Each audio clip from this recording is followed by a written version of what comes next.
Questo è il pulsante di regolazione dell'orologio, mode. Siccome è soggetto alle incrostazioni derivate dalle piogge, può essere utile inizialmente sbloccarlo, pigiandolo, premendolo molte volte.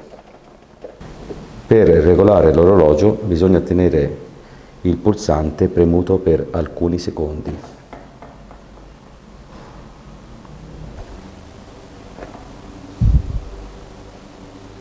Iniziano quindi a lampeggiare le ore e con pressioni lievi si fanno scorrere le ore fino a raggiungere l'ora da regolare, l'ora esatta.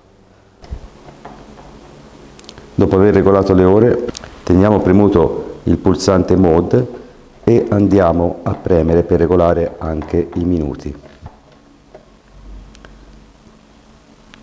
Teniamo premuto,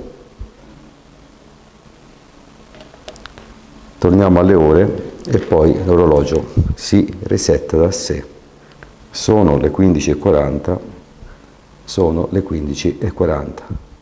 Riepilogando, dopo aver sbloccato il bottone mode, che può essere incrostato e si sblocca premendo tante volte per passare nelle varie modalità di misurazione dei chilometri,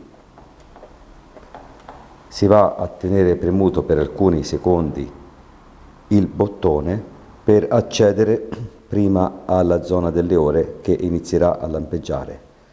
Quando lampeggerà, premendo velocemente, andremo a scorrere l'orologio per regolare l'ora. Immediatamente dopo terremo premuto per alcuni secondi per passare alla regolazione dei minuti.